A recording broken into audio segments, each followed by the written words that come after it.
boy, do I need a haircut. It's Ron. How are you? Glad to be with you. We were supposed to do a baseball game tonight. The word, of course, within the last couple hours that Chicago Bear legendary linebacker Dick Butkus passed away um, is sad. He was 80 and one of the all-time best ever to play professional football, um, which led to do we do a tribute game? And the problem with doing tribute games for defensive players is they don't really have a lot of stats to show off how good they were. I looked up Buckus and see if I could have found like a best season. And his best season, the Bears won one game. And if you watch my tribute games that we do for people, it's usually customary that the team gets blown away. Now, I'm not sure. Now, Butkus retired when I was 2 years old. So I have zero firsthand knowledge of watching his career. The same clips that I'm familiar with are the ones that you're familiar with, which are all the great shots from NFL films of the bloodied hands and the jacket around him as he's sitting there waiting. And, uh, the Sable family turned Dick Butkus into an absolute mythical legend. And I'm not sure that anything that I could do on the tabletop or in pro strategy football could ever show off in a one game situation. Just what he meant to his team and how good he was. Over the last few years, researchers have gone through gone through play-by-play logs for NFL games and tried to discover sack totals for players. Sacks were not an official stat in the NFL until 1982, and I forget what year they went back to. They went to sometime in the 60s to get this. And Butkus's leading sack total in a given year was 4. The most interceptions he had in a year was 4. And so that's what you can find on Pro Football Reference. I don't know if his tackle numbers exist. And so for me, that just would kind of make it very difficult to show off what he did if he doesn't actually do anything over the course of the game.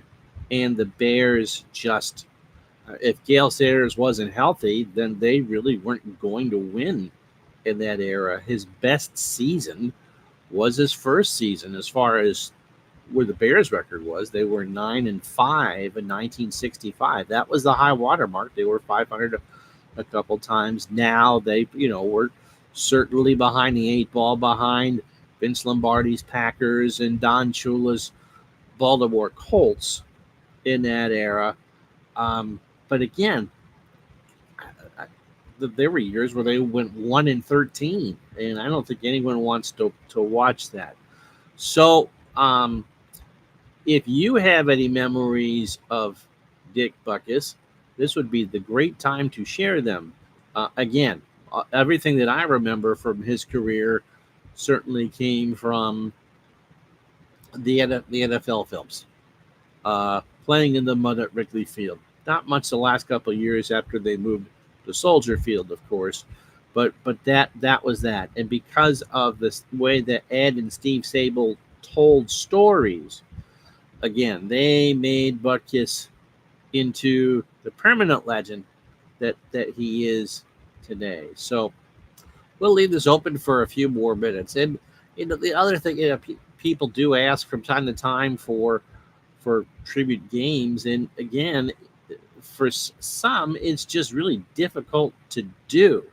Not because the subject person isn't willing to have an hour or so paid attention to him, but how do you show off someone that really stats just don't tell the story of how this person became a legend? his gameplay became a legend, and that's easier to do in highlight videos than it is to show off a game. And the other thing that's kind of too bad is that there aren't any complete games available from that era. If he had played later on in the 70s, when people started to have VCRs and such, the betas and the VHS, he was the future of tight ends before anyone else. Dick Butkus? Russ Francis was, but not Dick Butkus. Um, uh, we don't have any real video footage of Butkus, and that's too bad because it would be curious to see. I was a teenager in the '80s, and I certainly remember watching Mike Singletary play, and just watching the eyes. And Lawrence Taylor could make a bunch of sacks from that linebacker position. It could be in a backfield there. We have the visual evidence of that as he played firsthand. And so, which we really don't with Butkus, and that's too bad because it would be nice to go through and see how it was he intimidated people. He played his college football at Kansas, right? Midwest kid, and someone will correct me if I'm wrong on that. And so, again, we really don't have the visual record outside of the beautiful stuff produced by NFL Films. Yeah, no, Ditka was the future of tight ends for sure. And he was a pretty good coach. So as far as Butkus is concerned, it's hard. I mean, if you've watched my stuff before, you know that teams lose tribute games that I do. When I did the Brooks Robinson tribute game last week, not only was he overshadowed by the wonderful pitching of Gary Peters, who passed away in January, he barely touched the ball. I think he had one chance. He got a base hit, which is good.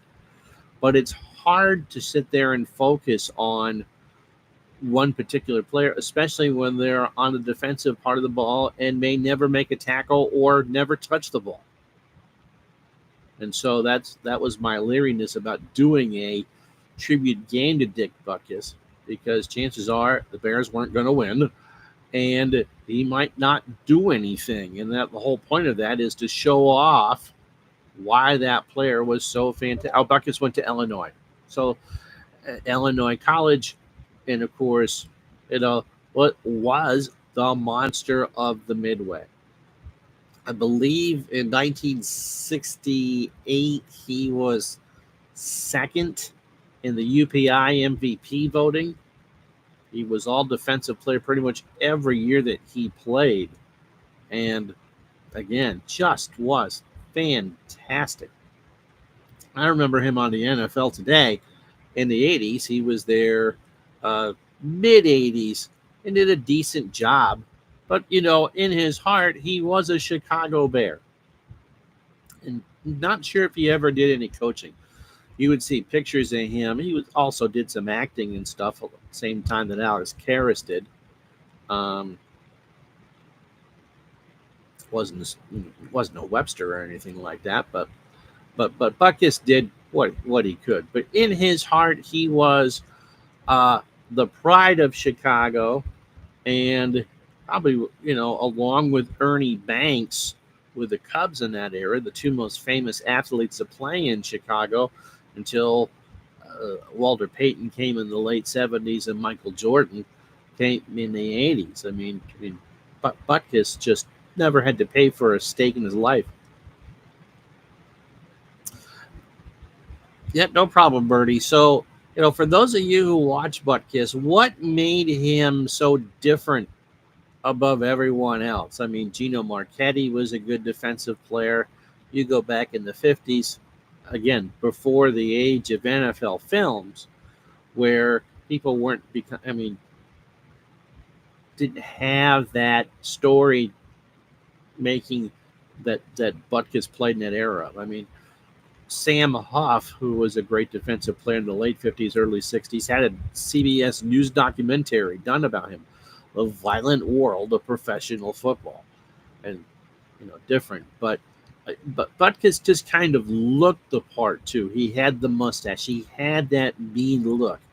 I mean, I guess a modern equivalent would have been a Junior Seau or something like that, where just had the perfect football name and the tackles. And again, we have all of those games pretty much saved for posterity. They got tapes, and again with Singletary with the eyes, just always with the eyes. 2005, Buckshot Kid says, as a part of ESPN's reality series Bound for Glory, Butkus served as a head football coach for a high school team, and they didn't play that well. I would think it'd be very difficult. Only one, very few people who are of that stature do well as a coach because they're just not going to play your level. Larry Bird being probably the exception rather than the rule. Um, and so again, I just trying to struggle outside of letting you guys share what you remember about Butkus or the legend of Dick Butkus, how we could share that together. Because again, I just don't think that any game is going to do him or the Bears of that era any justice whatsoever. So, Bertie, don't know if you're still watching. For those of you who lived at the time, what made Dick Butkus so special? Because he clearly was. He clearly was. But again, it is my days of watching sports and his days of playing sports where the Bears did not really overlap. So what was it for you watching television in the 60s or early 70s that made Butkus so special? So we'll let you answer that. Butkus, just the way he talked, the way he sounded, he was Chicago in an era, as we said before, that the Bears just did not play all that well. Again, I believe they only had one clear winning season. Now imagine what would have been the case if Gale Sayers had been healthy all that time when during Butkus's prime, and what the Bears could have done, especially playing when they went to a 4-division format in the NFL. When they split the Western Conference into 2 divisions, which I believe it was 66 or 67. Buckshot Kid says, for me, it was NFL films. Again, the iconic image of him on the sideline with the bruised and bloodied hands, with the jacket around him, looking like he's about ready to eat a plate of broken glass. That is a Dick Butkus look, and that ESPN series, Buckshot Kid says. And again, the fact that when he made tackles, he punished players. How you doing, Dave? He absolutely punished players. And kind of like, with Deion Sanders later on, no one ever threw to that side of the field because you knew he was going to pick it off. But again, it's just because of what we play are statistically based games.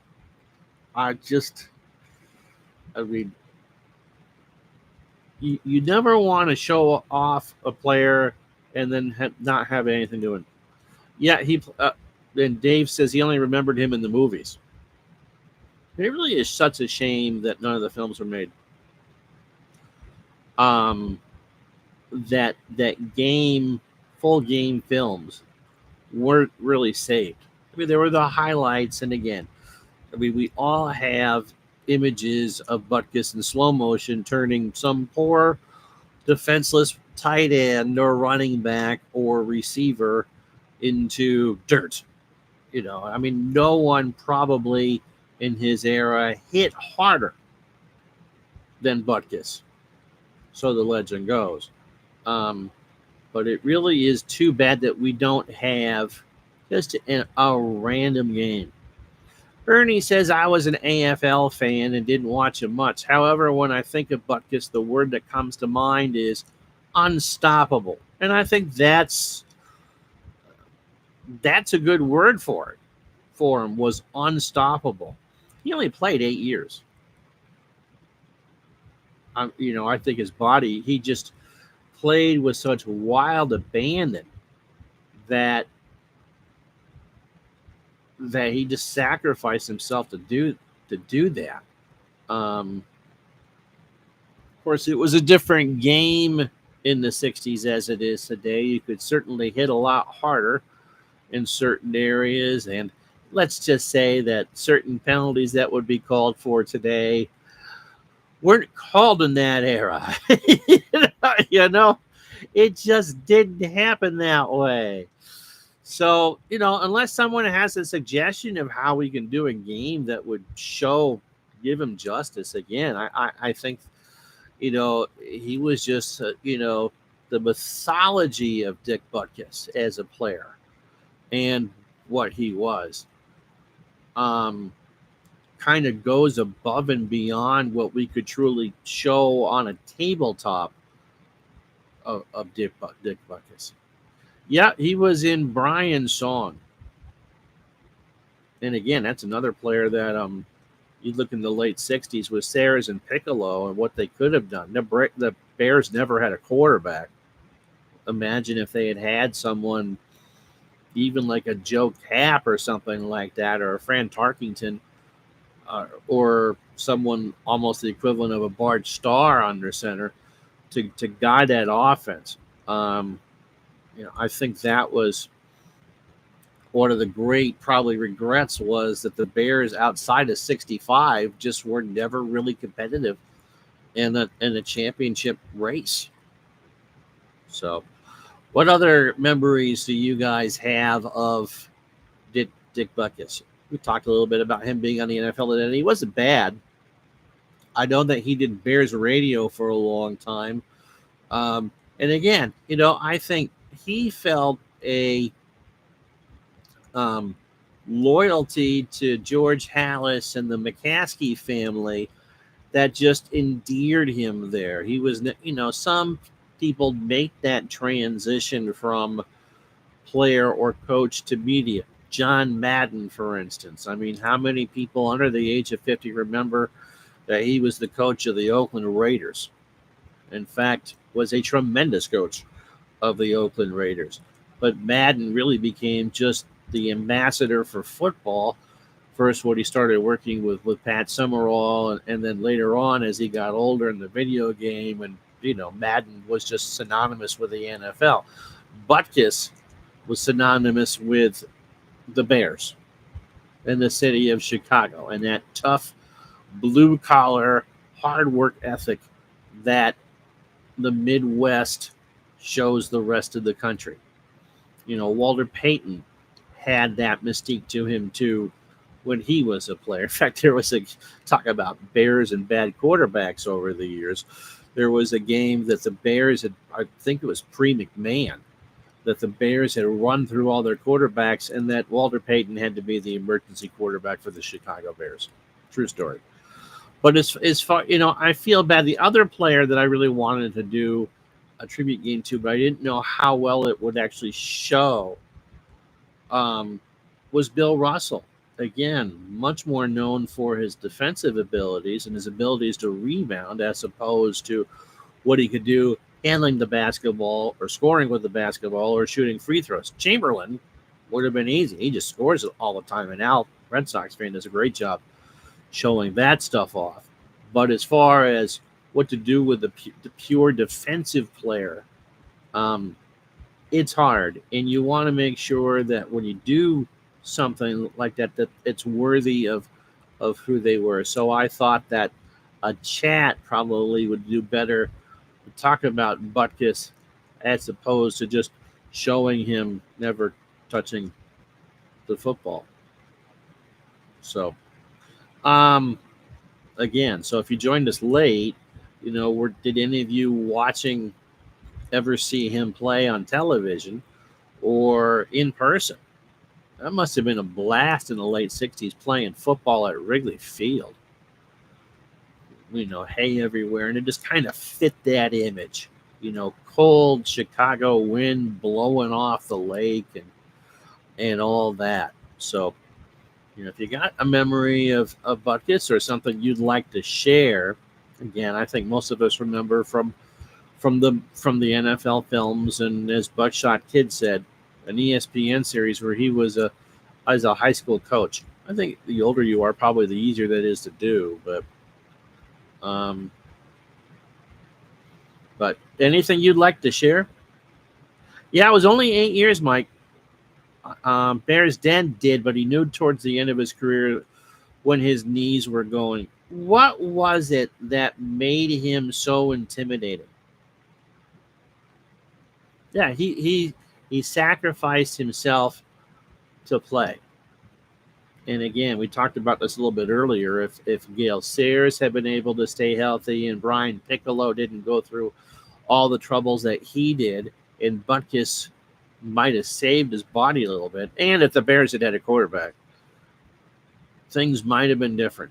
Things might have been different. So, but what was it about when you watched Butkus play? For those of you who might remember watching him firsthand, that made him the intimidating force that became the legend. Again, you look at the stat page for his football Pro Football Reference page; it's good. Then you could see all the awards that he got, and there's no question that he deserved all the awards that he got. It just doesn't translate all that well. I'm going to take a drink. Hold on.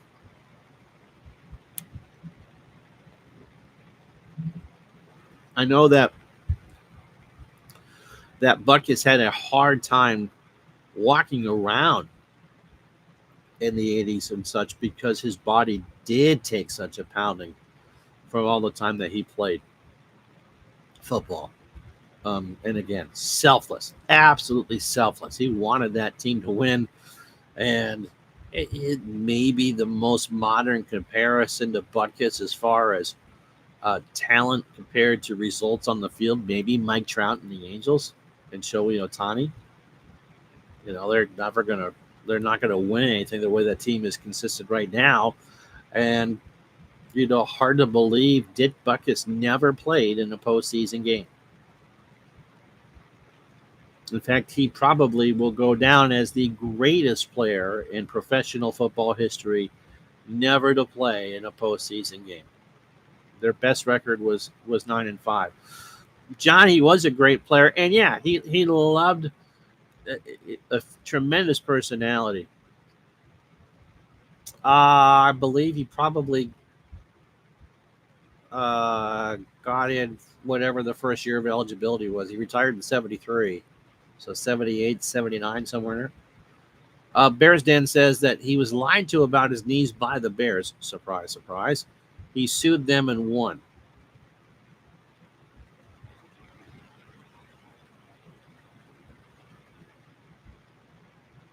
And for those of you getting an ad, I'm sorry. Not getting an ad right now. We'll continue to have a conversation. Don't say anything brilliant.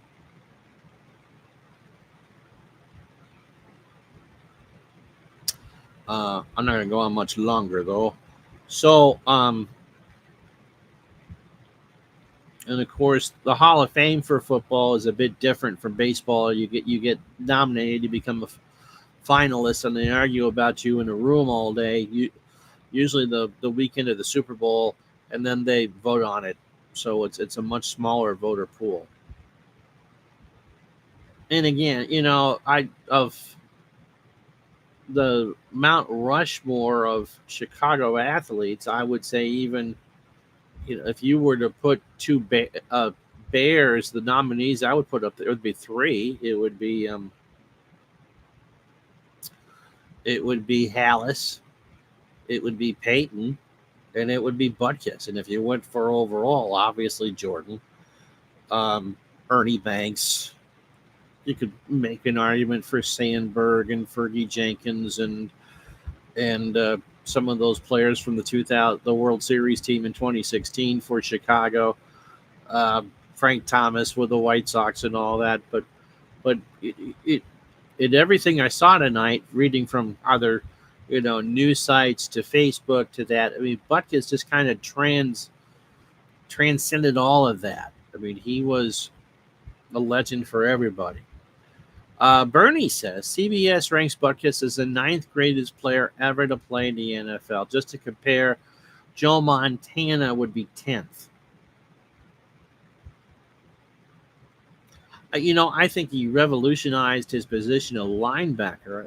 I think that was refined later on by Lawrence Taylor in New York and Singletary in Chicago. But yes, the way that Butkus could change a game was kind of rare for a defensive player to be able to do that. Certainly in his era, he was the greatest defender, and I'm not going to argue that. Yeah, rest in peace. Thanks, John. So again, I just, unless someone has an idea of maybe there's a game that we could show him off for that, but again, you got to give the Sables credit for what they did to help enhance him, because over the course of one game, Taylor is ranked 6th. Interesting. The only linebacker that's higher. And again, the big difference is we had videotape at Holmes, so we could tape those games. You could see what Lawrence Taylor did week in and week out. Did they have Bernie? Was there any defensive player besides those two in the top 10? I'd be very curious. Which we don't have for Butkus, because that would be the thing to do. I think the best way to pay tribute to him, obviously, is share your memories of him, and then go find any of the NFL films, recollections, and what the Bears are going to post on YouTube, because that's going to be how he should be remembered. Butkus was also born on and raised on the south side of Chicago. That helps his love of the Bears fans. He was one of us. Did that mean he was a White Sox fan? Reggie White was 7. Okay. Mount Rushmore of Chicago sports. Jordan, of course. Ernie Banks. Yeah, I'm not going to argue that. Butkus, for sure. And the late Bobby Hull. Yeah, in the secondaries you could do, Pippen and Sandberg and Peyton and Stan Mikita. But yeah, and I think if you were to, those 4 that you mentioned, Rich, just reek Chicago. It just oozes Chicago and what they wanted to be and how different they were from, other cities. They defined Chicago as a city, and again, we're talking a little bit earlier about it's such a shame that he never played in a playoff game. Jordan and his 6 titles. Ernie Banks never played in a playoff game. Bobby won a couple cups, I believe, in the early 60s with the Hawks. But yeah, so to have those 2 of those 4 super legends in the city, and they played in a whopping combined 0 postseason games. That's just how good they were. Now, different time, different era, different amount of teams that made the playoffs. The Bears' closest call was 65. The Cubs' closest call was 69. But yeah. Let's see. We talked about his knees a bit. For those of you who might be joining and watching it, what was it about Butkus that separated him out from the other defenders of his day? Buck Buchanan with the Chiefs, I think, comes to mind. Before that, Big Daddy Lipscomb, who weighed, I think, 280 pounds, which was a monster defensive player there. For those of you who watched her from that era, what was it about Butkus that separated him from everybody else? Because it really is just kind of a shame that we don't have an easy way to show people today what it is that made him so special. Bernie remembers 63, which was a little before his time. That was their last championship before 86. And in 86, Singletary, Dent, Fensick, the 4-6. I mean, that was truly an incredible team. But right in that, It's amazing that someone as good as Butkus played in such a valley in Bears history. And maybe that adds to his legend even more. Don't want to go on too much longer here, but but we wanted to make sure that he gets the recognition that he deserves as a player. Um, and you want to make sure that you can do justice to what he could do as a player. And I'm just not quite sure um, there is a game engine that can work well enough to show off what Dick Butkus meant. Because I'll make the Derek Jeter comparison. I mean, someone who was so ingrained with the city that they played in. Jeter in New York, Kobe in LA, Butkus in Chicago, Magic in LA. And it just kind of fit the persona of those cities that Butkus did so well. And again, one of the greatest ambassadors that football has ever had. So I'll give it a couple more minutes for you guys to get some comments in if you'd like. Yeah, it probably would be in Pro Strategy Football 24. Then again, because it's a defensive player, he may not make a difference at all. That's the big difference between a player that's purely defensive as opposed to, let's say, a Gale Sayers, where you can give the 20 carries to and watch him run.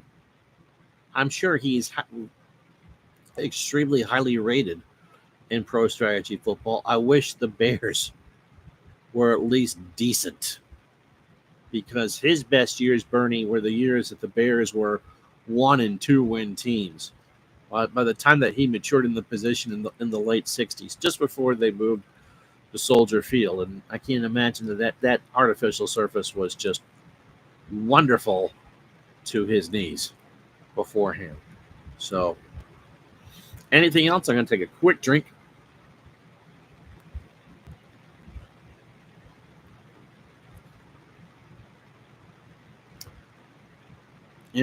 That's a tough thing for a replay game, is that, yeah, he might get 5 or 6 tackles, or he might not get any, and that's not why you do that. And I'm hoping I'm expressing why my hesitancy of doing a game, just because you want to be able to focus on the player.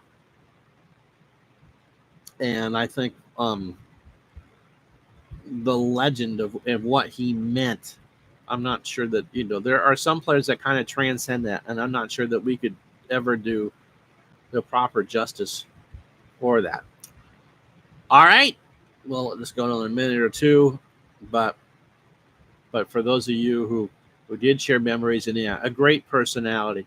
He must have been, if you ever ran into him in the bar or whatever, he must have been a blast having a beer or two with. We could play him against another 2-win team. The Patriots had a few in those days. God, the offenses would be terrible. I mean, we'll figure out something. But yeah, that would be, the thing is, those games tend to be brutal to watch. And I was surprised, Bernie. I don't know if you caught me talking about the revised sack statistics. His career high in the season was 4. Again, ends and linemen were the ones that made the sacks. But yeah, it just statistically, you just don't want to ever embarrass a player doing a tribute. So I figured that this was the best way to pay tribute, would be just to thank him for everything he meant to Chicago, the National Football League, the legendary NFL films that made so much of that pre-cable era where everything was where you could see everything before we have instant highlights of games going on right now. I mean, the Bears are playing tonight, right? That he just was just phenomenal. And again, I think that that Rich's Mount Rushmore of Chicago sports is just pretty much dead on Jordan, Banks, Butkus, and Hall. Yeah, Hull. And so, Godspeed, Mr. Butkus, and hopefully you're free of the pain that you probably suffered with for most of your adult life. And thank you for everything that you did for all of us who learned about football, who became football fans, who understand just how legendary what you did and the sacrifices that you made you the absolute legend that you were. And I'm glad that you got to see the love that you got over the course of all the years that you were a retired player. All right, we'll be back with more stuff on Twitch tomorrow. But for now, thank you so much for watching. I'm Ron Juckett. We'll talk to you later.